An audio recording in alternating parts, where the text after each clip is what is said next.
함께 볼 말씀은요, 지난주에 이어서 요한 3서 마지막 부분 보겠습니다.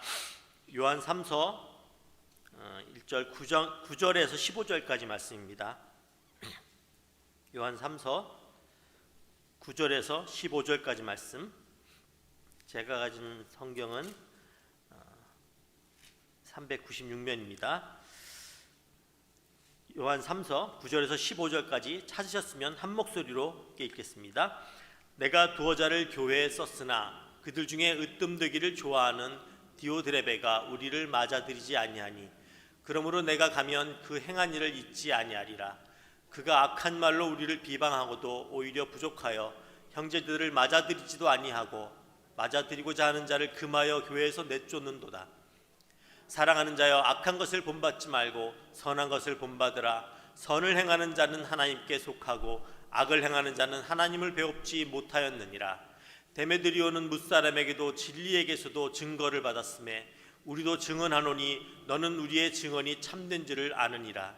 내가 내게 쓸 것이 많으나 먹과 붓으로 쓰기를 원하지 아니하고 속히 보기를 바라노니 또한 우리가 대면하여 말하리라. 평강이 내게 있을지어다. 여러 친구가 내게 문안하느니라. 너는 친구들의 이름을 들어 문안하라. 아멘. 한 주간도 아침에 평안하셨느냐라는 인사가 참 평안 가운데 있을지 잘 모르는데, 우리의 상황은 보니까 이 코로나 팬데믹이 218개국, 역사상 그렇게 많은, 완전히 지구 전체가 지금 이런 소형의 회오리 속에 들어가 있는데요. 이럴 때수록 우리가 주님 안에 더 담대하게, 강건하게, 우리를 두렵게 하는 것들로 다 떨쳐버리고, 지나가 보면 다 하나님 주신 감사밖에 없는데 우리가 알지 못하는 것 때문에 두려웠다는 것이 얼마나 많은지 모릅니다. 이 아침도 담대하게 살아가는 우리 성도들 되시길 바라겠고요. 뉴스를 보면 온통 우리를 두렵게 하는 것 뿐이네요. 말씀 안에 더 깊이 들어가는 아침 되시기 바랍니다. 지난주에 저는 가이오를 통해서 요한이 가이오를 칭찬하며 진리를 가진 자의 행위는 사랑이라는 행위로 나타나야 한다. 그러면서 가이오가 순회하는 선교사들을, 또 낯선 자들을, 나그네 된 자들을 환영하라라고 명하는 이야기를 들었습니다. 성경에 참 많은 인물들이 등장하잖아요. 수많은 인물들을 통하여서 기록하였지만 그 기록 속에 등장하는 수많은 인물들이 있습니다. 그런데 보면 그 인물들마다 등장하는 이유가 있고, 그냥 이름만 기록된 사람이라 할지라도 그 상황 속에서 왜 그 사람을 등장시켰을까 하는 하나님의 뜻이 다 담겨져 있고 하나님의 계획이 다 담겨져 있습니다. 때로는 그것이 악함일 수도 있고 선함일 수도 있습니다. 사실 성경의 역사뿐만 아니라 우리가 살아가는 일상 가운데도 역사의 기록들이 참 중요하고, 그 기록마다 인물들이 등장하고, 또 때로는 내 이름이 등장할 수도 있고 누군가의 이름이 등장되어 있는 것을 봅니다. 그러면 그 사람을 통하여서 그 조직에, 그 상황에, 그 역사 속에 무슨 일이 일어났고 그 사람을 통하여서 인류에게 어떤 이익이 있었으며 어떤 해가 있었으며 그 사람을 통하여서 하나님이 어떤 일을 우리에게 알려주셨으며 하나님이 우리에게 그 사람을 통하여서, 그의 행위를 통하여서 어떤 교훈을 주셨는지를 우리는 볼 수 있습니다. 여러분들은 나의 이름이, 우리 살아가는 인생 동안에 어딘가에 나의 이름이 남아있을 텐데, 회사든 또 교회든 어떤 조직 속에서 나의 이름이 남아있을 텐데, 내가 그 속해 있던 곳에서 선한 자로, 유익이 되었던 자로 남기를 원하잖아요. 누구도 그렇게 되지는 해가 되었던 사람으로 기록되기를 원하는 사람은 아무도 없을 것입니다. 특히 우리 믿는 자들은, 하나님의 진리를 품은 자들은 그 진리를 품은 자로서 세상 가운데 내가 속한 가족, 이웃, 그 지역사회 가운데 어떻게 이름이 남기를 원하는지 선한 자로서 이름이 남으셔야 되지 않겠습니까?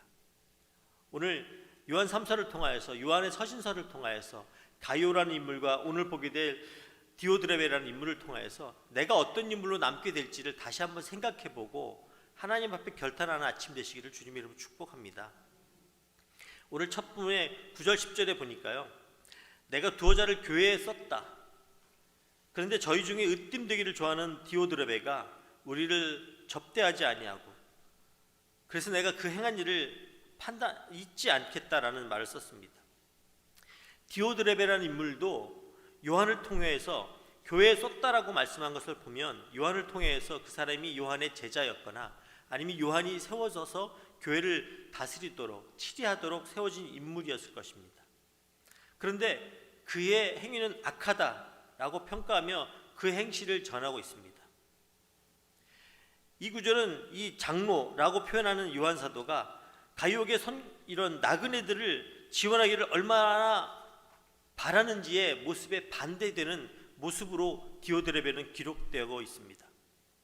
그는 으뜸되기를 좋아하여서 디오드레베가 교회들에게 여러 보낸 그 명령과 편지에 대해 소식들을 무시하고 장로의 권위를 무시하고 또한 그에 대한 악한 소문까지 퍼뜨리고 순회한 선교사들을 대접하기를 거부하고 심지어 그를 접대하는 자들을 교회에서 내쫓아 버리기까지 했다라고 합니다.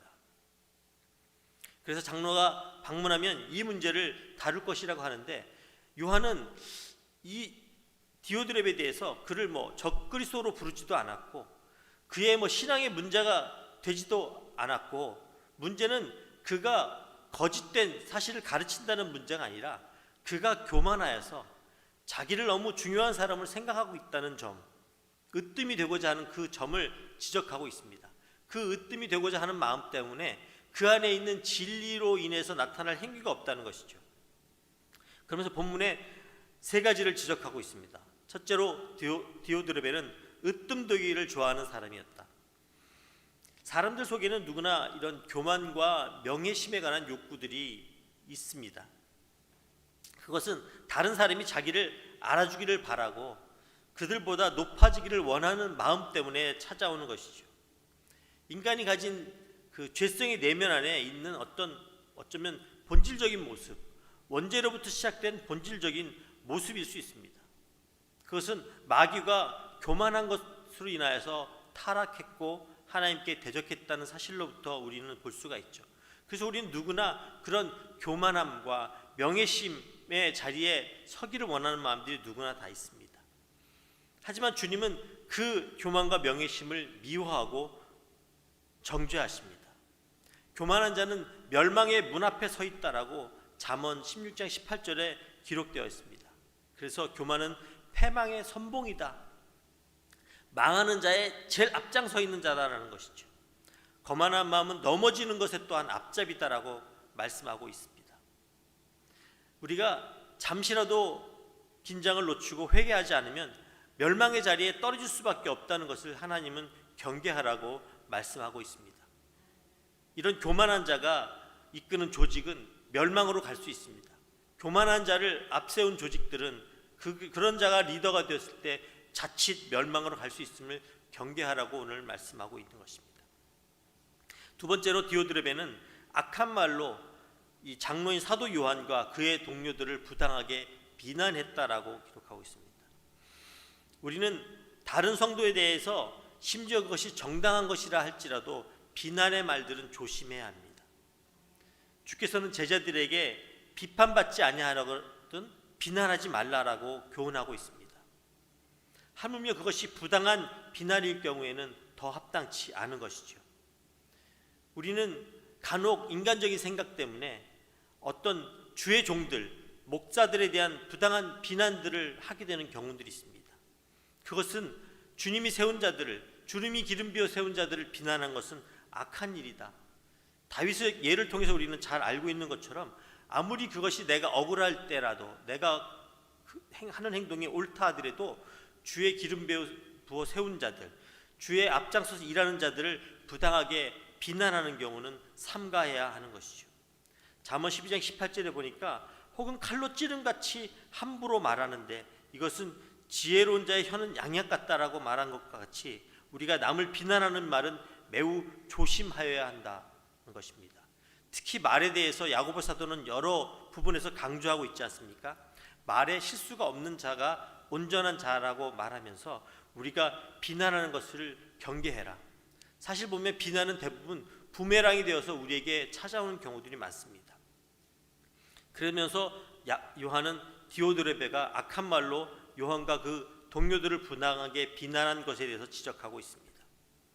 그리고 세 번째로 디오드레베는 요한과 그의 형제들, 즉 주의 종들을 영접하지 않았고 심지어 그를 영접하는 자들을 금하여서 교회에서 내쫓기까지 하였다라고 말하고 있습니다. 이것은 주님을 배척하는 악한 행동과 같다는 것이지요. 주께서는 너희를 영접하는 자는 나를 영접하는 것 같다라고 말씀하셨기 때문입니다. 나를 영접하는, 나를 보내신 이를 영접하는 것이다라고 마태복음 10장 40절에 기록된 것을 보면 그 주의 종들을 영접하는 것은 주님을 영접하는 것이요 주님을 보내신 하나님을 영접하는 것 같은 것인데, 그 행위를 하지 않고 그 행위를 하는 자들을 내쫓기까지 하셨다 하는 것은 하나님을 배척하는 것과 다름이 없습니다. 주님은 나그네를 영접하는 것, 세대에서 신약성경 여러 곳에서 말씀하고 있습니다. 영접하는 것이 얼마나 주의 진리를 가진 자들에게 중요한 것이고 주의 진리를 품은 자들에게서 드러나는 행동의 귀한 모델인 것을 말씀하고 있는 것 같습니다.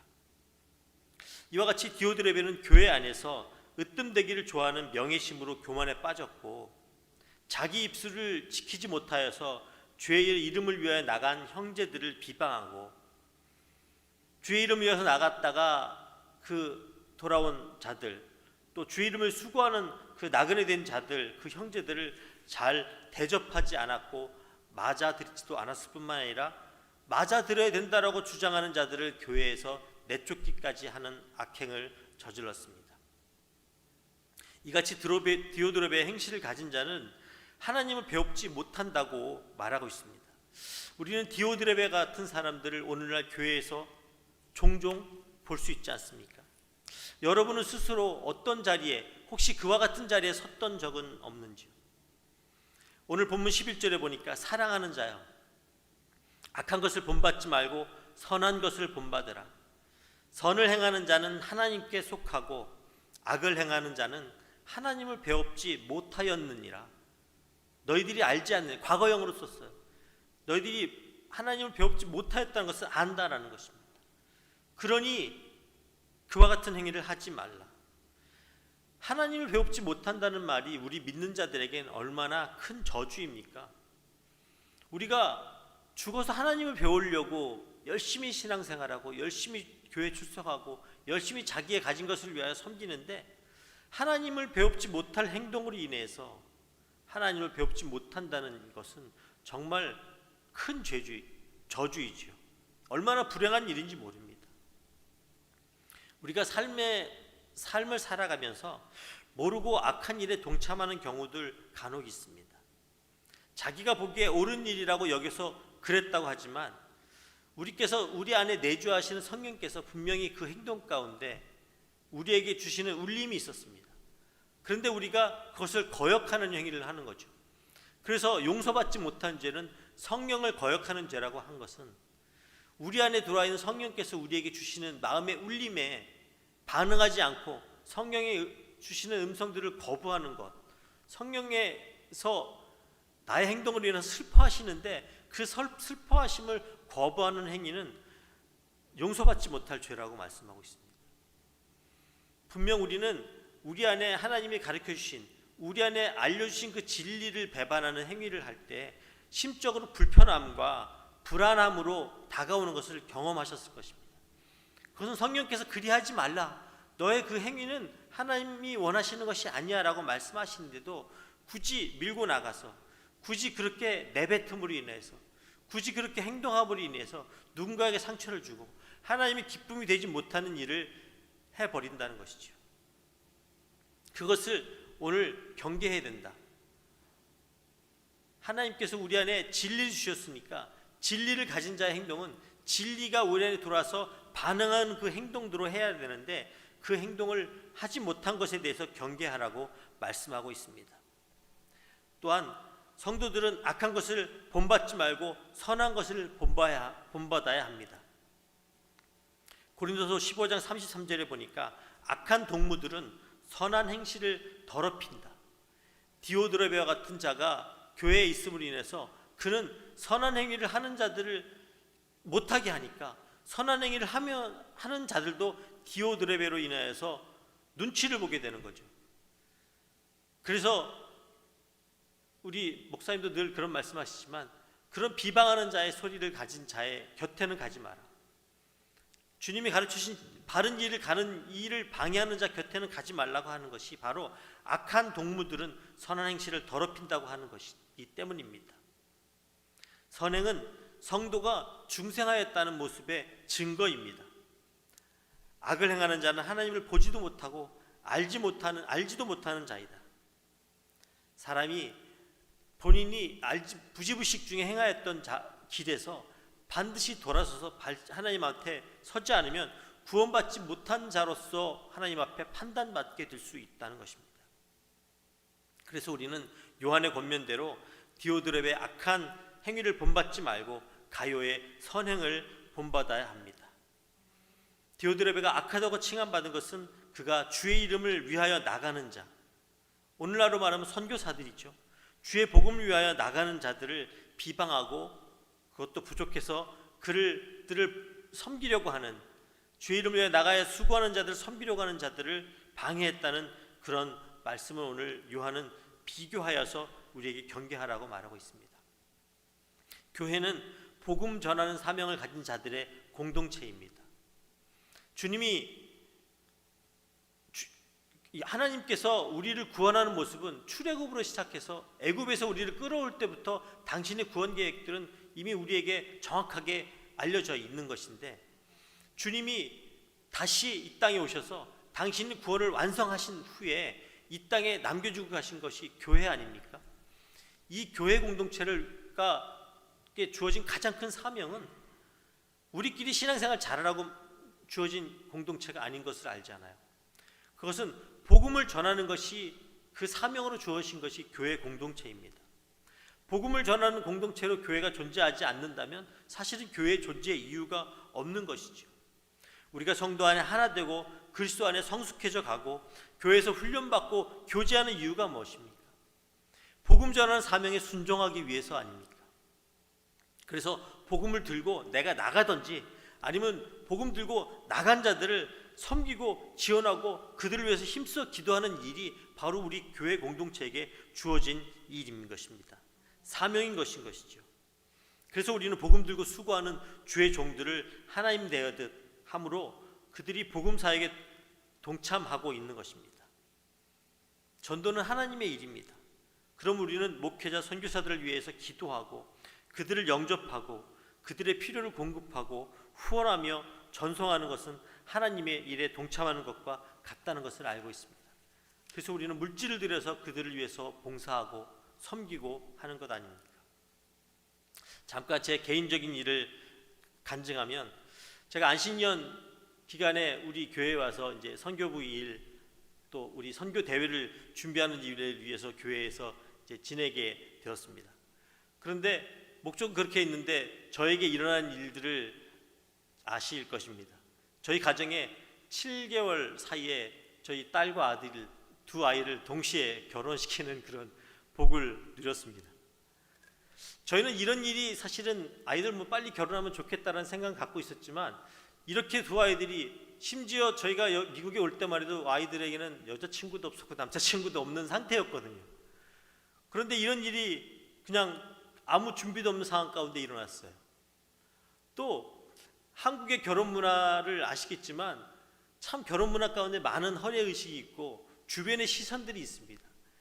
그러니까 저희들의 문제뿐만 아니라 저희와 관계를 맺게 된 사돈들도 결혼에 대해 생각하는 것이 있었을 거고, 그분들도 첫 결혼을 시키는 상황이었는데 선교사 입장들을 다 이해하고 많은 것들을 줄이고 또 많은 것들을 섬겨주시면서 이런 혼례가 이루어졌습니다.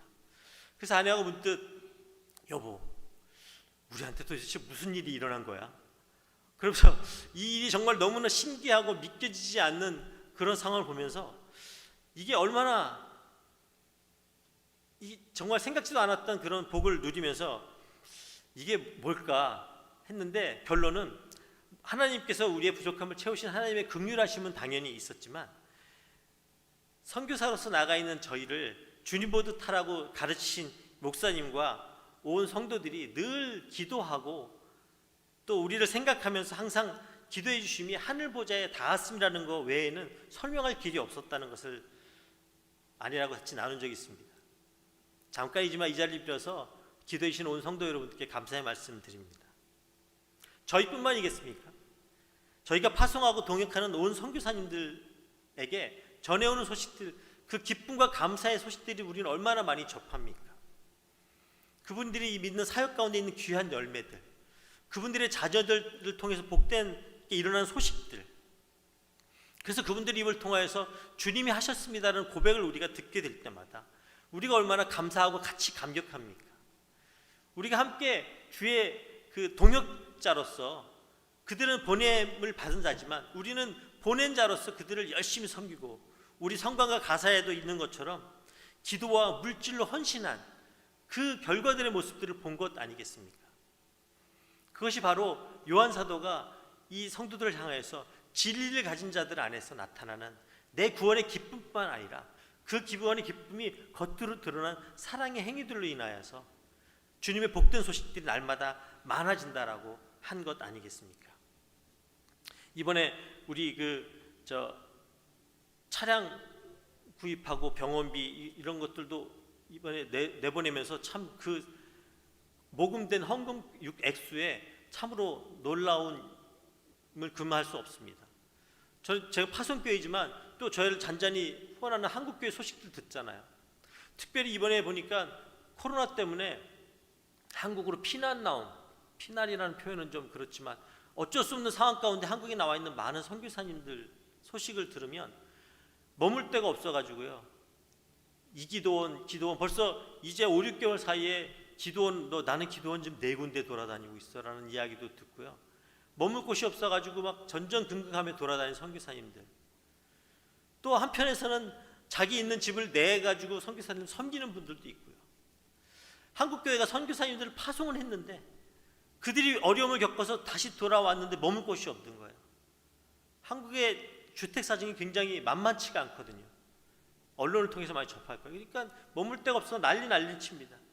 그런데 우리 교회는 그분 선교사님들 위해서 이런 정말 대단한 모습으로 이렇게 후원하는 거 보면 정말 복된 교회고 하나님이 기뻐할 수 있는 기뻐하시는 교회일 거라고 저는 믿습니다.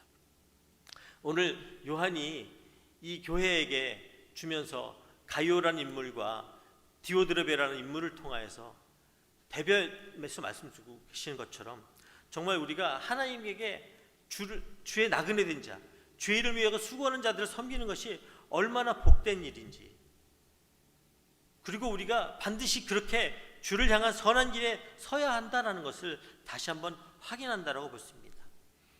이 길에 서서 주님께 칭찬받는 우리 온 성도 여러분 되시기를 주님의 이름으로 축원드립니다. 또 한 사람의 인물이 등장합니다. 데메드리오도 진리를 받았고 그를 증거하는데 그의 증거가 참된 줄을 안다라고 우리 12절에 기록하고 있습니다. 요한 사도는 데메드리오라는 인물이 무사람에게 좋은 증거를 받았다. 우리 사도행전 초대교회 모습들 받았잖아. 주를 위해서 모으기를 힘쓰는데 그들이 사람들에게 칭찬을 받으니까 주께서 구원받을 자들을 날마다 더하여 주셨다.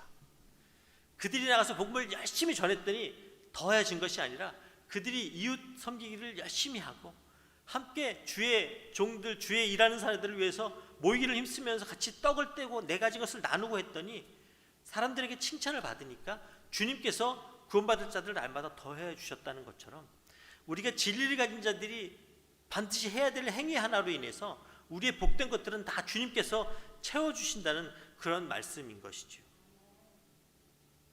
자기의 명예와 의를 위하여서 교회에서 악한 행실을 보인 자로 칭함받지 않도록 우리가 자기를 쳐서 복종함에 그런 자복함이 있기를 축복드립니다. 진리를 가진 자의 선한 행위가 드러나기를 주의 이름으로 축복합니다. 마지막으로 우리 13절에서 15절 보니까요, 내게 쓸 것이 많은데 먹과 붓으로 쓰기를 원하지 않고 속히 보기를 바란다. 앞선 2절에도 요한은 그렇게 말했어요. 내가 너희들을 만남을 통하여 보기를 원한다. 속히 만나서 얼굴을 맞대고 이야기하기를 원한다. 성도의 교제는 항상 사모할 만한 것입니다. 사도 요한은 그 만남을 통한 평안을 기원했습니다. 평안은 성도들에게 큰 복이지요. 우리가 이렇게 만날 때마다 우리 안에 만남이 기뻐하는 것은 무엇입니까? 우리 안에 있는 성령이 만남의 상대방 안에 있는 성령과 함께 교통함으로 인해서 우리가 하나 된 것을 경험하기 때문 아닙니까? 지금 같은 이런 팬데믹 상황 속에 정말 만나지 못하는 것에 대한 갈급함이 얼마나 많습니까? 만나지 못하는 벌이 참 인간에게는 굉장히 크게 주어진 벌인 것 같아요. 죄를 지어서 감옥에 들어가 있는 사람들에게 그 감옥 안에서 죄를 지면 또 벌을 주는데 그것이 뭡니까? 독방에 가두잖아요. 죄를 지은 자들을 세상으로부터 단절시켜서 감옥에 가두어 놓는 벌을 줘요. 그런데 그 안에서 또 죄를 지면 또 독방에 가둡니다. 그러니까 인간에게 의해서 이 고립시키는 것, 만남의 상황들을 끊어버리는 것만큼 큰 벌이 없는 것 같아요. 요한은 우리가 그냥 말로 글로 쓰는 것뿐만 아니라 내가 속히 너희들 만나기 원한다 라고 이야기하고 있습니다. 우리 정말 나그네 된 자를 섬기는 것 가운데도 만남이 있기 때문에 그 만남의 자리를 기뻐하는 것이죠. 주의 이름을 거들고 나간 자가 그곳에서 무슨 일이 있었지? 그 만남을 통하여서 그 안에서 내주하시는 성령께서 행하신 일들을 내 안에 내주하시는 성령께서 궁금해하시는 것이 만남을 통하여서 같이 소통함으로 해서 기쁨이 일어나는 것입니다. 우리 주 안에 하나 된 자들은 그래서 믿음으로 나아간 자들, 믿음으로 나그네 된 자들을 섬기고 그들을 대접하고 영접함 가운데 성령께서 기뻐하시는 복을 누리는 것을 경험해야 합니다. 그래서 오늘 말씀처럼 우리도 요한 사도가 칭찬한 가룟 장로와 같이 항상 우리 안에 있는 진리로 인해서 자유함을 얻고 우리 안에 있는 진리로 인해서 내가 가진 사랑의 행위들을 전하고 내가 가진 사랑의 행위를 통해서 베풀고 내가 하는 사랑의 행위로서 나누는 온 성도 여러분 되시기를 주님의 이름으로 축원드립니다.